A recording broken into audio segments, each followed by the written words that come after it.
সুপ্রভাত বন্ধুরা, আশা করছি তোমরা সবাই খুব ভালো আছো আর আমরাও সুস্থ আছি। আর আবারও একটা নতুন ব্লগে তোমাদের সকলকে অনেক অনেক ওয়েলকাম জানাই। তো দেখো, আমার খুব সুন্দর কিন্তু তুলসীর বাগান। এটা আমার মা লক্ষ্মী আর আমার গোপালের কৃপায় কিন্তু সারা বছর ঠিক এইভাবে কিন্তু পাতায় ভরে থাকে। তোমাদের কার কার ভালো লাগলো দেখে আমাকে অবশ্যই কিন্তু কমেন্ট করে জানিও। আর হ্যাঁ, এটা কিন্তু কৃষ্ণ তুলসী, ঠিক আছে? আমি যখন এনেছিলাম শুধু কৃষ্ণ তুলসী ছিল, এখন রাধা তুলসীতেও ভরে গেছে। আর সকালবেলা এখন যেহেতু মর্নিং, তো এখন বাজে সকাল 7টা। আজকে তাড়াতাড়ি উঠে পড়েছি আর চায়ের জলটাও বসিয়ে দিয়েছি। চায়ের জলটা ফুটেও গেছে, তো আদা দিয়েই ফুটিয়েছি। তারপরে দিয়ে দিলাম একটু চা, দিয়ে লিকারটা ভালো করে করে নিলাম। এবারে আমরা নামিয়ে নেব। আমরা কিন্তু একটু কড়া লিকারই খাই বন্ধুরা, অনেকে আছে পাতলা খাও, আমরা একটু কড়া খাই। তো চলো, তো আমি এখন কাটতে বসেছি হচ্ছে ভেজিটেবলস। তাতে আছে কিন্তু এখানে বিনস, গাজর আর বাঁধাকপি। এগুলো দিয়ে আজকে তোমার দাদাকে আমি একটা সবজি স্টু বানিয়ে দেবো। কেন, ওকে তো ডাক্তার বলেছে একটু খাওয়া দাওয়া দিকে কন্ট্রোল করতে। ওর ওয়েটটা প্রচণ্ড বেড়ে গেছে। তো 78 কেজি ওয়েট ছিল, সেখান থেকে আমি 75-এ নিয়ে এসেছি। এখনও মোটামুটি আমার কমানোর ইচ্ছা আছে, আরও দেখি কত কি। হাই বলে দাও বন্ধুদেরকে, বলো হাই। আমার পুক্কু বুড়ি এসে গেছে, আমার সোনা, আমার জীবন। আর এই দেখো, আমি একটু বাটার ফোড়ন দিয়ে ফ্রাইং প্যানে আমি এখানে কিন্তু বাটারের উপরে আগে তুলে দিয়েছিলাম আদা রসুনের পেস্ট 1/2 চামচ। আর ওটাকে একটু ভালো করে ভাজার পরেই আমি সবজিগুলো তুলে দিয়েছি, দিয়ে একটু নুন দিয়ে দিচ্ছি, দিয়ে ভালো করে নেড়ে চেড়ে আমি জল দিয়ে দেবো। তারপর এটা খুব ভালো করে সেদ্ধ হয়ে গেলে এটাকে নামিয়ে এর মধ্যে একটু গোলমরিচ, একটু বাটার দিয়ে সার্ভ করে দেবো তোমার দাদাকে। ও খাবে। এটা ভীষণই হেলদি আর কোনো রকমভাবে ক্ষতি হবে না স্বাস্থ্যের পক্ষে।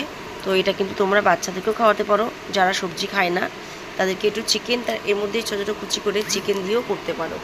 তো চলো আমি তোমাদের দেখাচ্ছি, মানে এটা তো হয়েই গেল। তো স্যুপটা রেডি করে তোমাদের বসে ফিরে আসছি। তো আমার স্যুপ রেডি। এই যে দেখো, আমি ওইটা তোমাদের ভাজাটা দেখানোর পরে জল দিয়ে দিলাম, তারপরে সেদ্ধ করে নিয়ে চলে আসলাম। জাস্ট বাটার আর একটু গোলমরিচ ছড়িয়ে তোমার দাদাকে দিলাম। তোমার দাদা এখন খাচ্ছে, ঠিক আছে?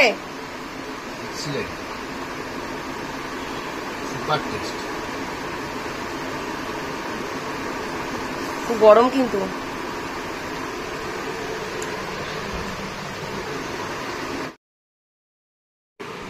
তো চলে আসলাম ঠাকুরঘরে স্নান সেরে। তোমার দাদা অফিসে বেরিয়ে গেল আর আমিও চলে আসলাম ঠাকুরঘরে। তো আমার গোপুর সাথে সকালবেলা একবার ভোগ হয়ে গেছে।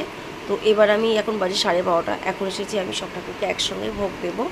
আর এই দেখো, ফুলের পুরো বাহার লেগে গেছে। যেহেতু আজকে বৃহস্পতিবার, তোমার দাদা বাজার থেকেও ফুল এনে দিয়েছে। আর তার সাথে এইগুলো হচ্ছে আমাদের পাড়ার গাছের ফুল, মানে ভেবো না চুরি করা, মানে বলেই নেওয়া।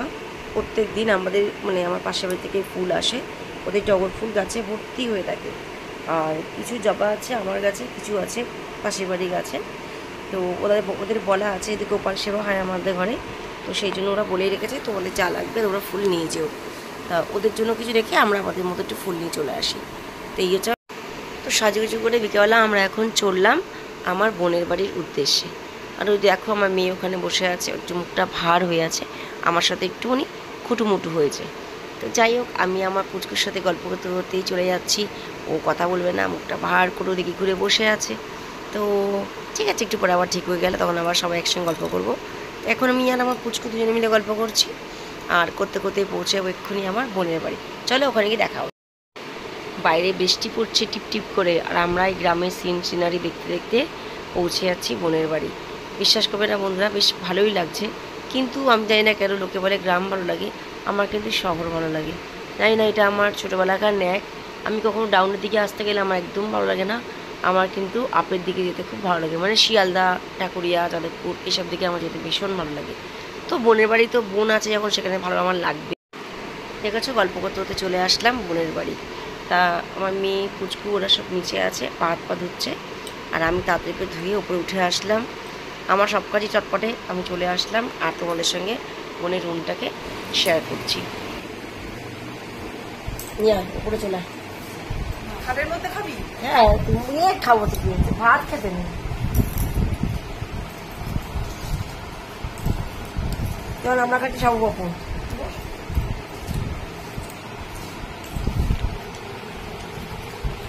ওরাগুলো কি যেতে লাগছে? খাবার কড়াই দেখে আর ভুলে গেছে। ভালো লাগে পোড়া পোড়া। খেতে থাকো মানে যদি হুম।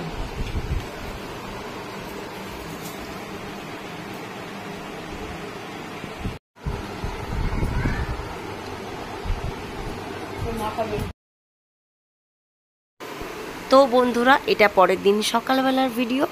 আর আগের দিন সন্ধ্যাবেলা যখন আমরা পাঁপড় চা খাচ্ছিলাম, তারপরে কিন্তু ভিডিও শ্যুট করতে ভুলেই গেছি।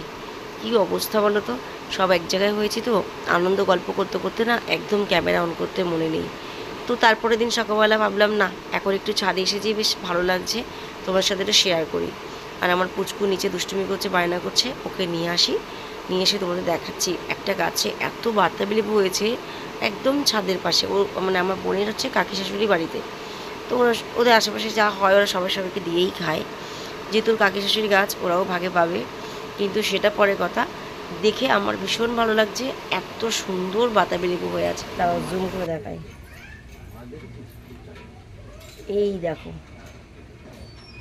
দেখছো?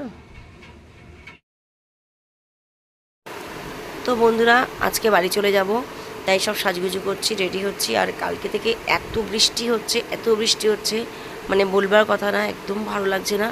পুরো মেঘটা কালো করে আছে আর বৃষ্টি হচ্ছে। আর তোমার দাদা, আমার মেয়ে, আমার বোন, এরা সকলেই প্রায় রেডি। তো বোন যাবে একটু চাম্পাহাটিতে, ওর কিছু কেনাকাটা আছে, আর আমরা বেরিয়ে যাব। তো চলো, টাটা, আবার দেখা হচ্ছে নেক্সট ব্লগে। সবাই ভালো থেকো, সুস্থ থেকো। আর ব্লগটা কেমন লাগলো অবশ্যই কমেন্ট করে জানিও। আর ভালো লাগলে অবশ্যই কিন্তু লাইক আর সাবস্ক্রাইবটা করে দিও, পাশে থেকো। আর নতুন বন্ধুরা যারা আছো তারা অবশ্যই সাবস্ক্রাইব করে দিও। তো চলো, বাই বাই, সবাই ভালো থেকো, সুস্থ।